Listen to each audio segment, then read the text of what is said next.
Bonjour, ici Maude Goyer. Dans les 5 prochaines minutes, je vous présente les sujets qui touchent la famille et la parentalité. Bienvenue à Famille à la Une.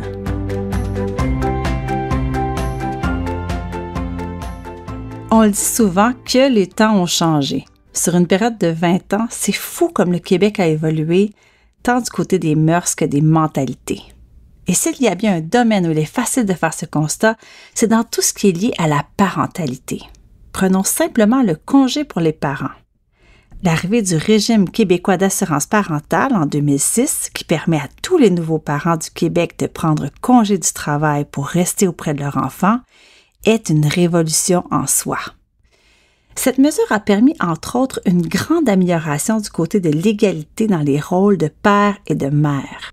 En effet, les pères ont tout à coup eu accès à des mesures leur permettant d'être plus présents après l'accouchement, d'être plus proches de leur bébé, d'être plus en relation. Bref, des mesures leur permettant de s'impliquer davantage. On a donc gagné en qualité de temps et en quantité de temps. C'est quand même un sacré privilège. Le Québec se démarque d'ailleurs des autres provinces. 93% des pères prennent aujourd'hui un congé, alors que dans les autres provinces, c'est environ 30%, et c'est tout un écart. Mais il reste du chemin à faire. Oui, on pourrait encore s'améliorer. Selon une récente étude de l'Université Concordia, les pères hésitent encore à prendre un congé parental plus long, soit au-delà des 5 semaines réservées aux congés spécifiques pour les pères. On apprend dans l'étude que les pères sont réticents à le faire. Leur congé reste plus court que celui des mères. Pourquoi? Parce qu'ils ont peur que ce soit mal vu de s'absenter du boulot, qu'ils craignent que cela nuise à leur carrière ou qu'ils ne veulent pas perdre de l'argent. Une autre raison est évoquée dans la recherche. Plusieurs hommes considèrent que s'occuper des enfants, ce qu'on appelle le caring ou le fait de prodiguer les soins, c'est une affaire de femmes.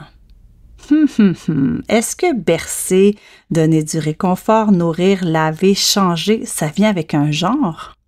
Je ne crois pas. Un enfant a besoin d'être soigné, aimé, et il a besoin de développer un lien d'attachement sécurisant. Un point, c'est tout. Cela n'est pas lié au fait d'être une femme ou un homme, si vous voulez mon avis. Alors à quand la nouvelle révolution? L'été, c'est fait pour s'amuser et aussi pour se baigner. Mais qui dit baignade, dit otite. Mon Dieu que ma fille a eu des complications lorsqu'elle était petite. Des otites externes, dites otites du baigneur, elle en a eu pas mal. Et on a eu beaucoup de consultations à ce sujet.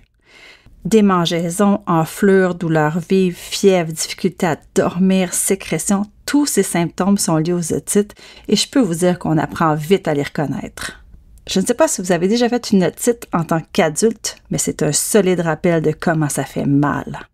Il ne faut pas hésiter à consulter. Si c'est bel et bien une otite et que le conduit auditif externe est infecté, cela ne va pas partir tout seul.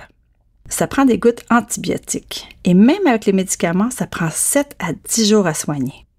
En plein été, quand nos petits ont la bougeotte et qu'il fait chaud, il faut non seulement gérer la guérison, mais gérer aussi leurs envies de replonger.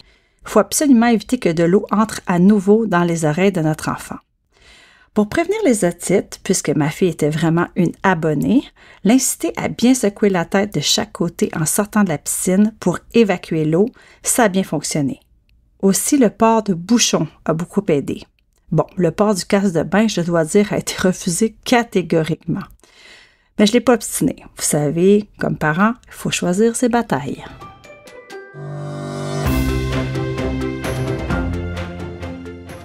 La liste des prénoms de bébés les plus populaires au Québec en 2024 est enfin sortie.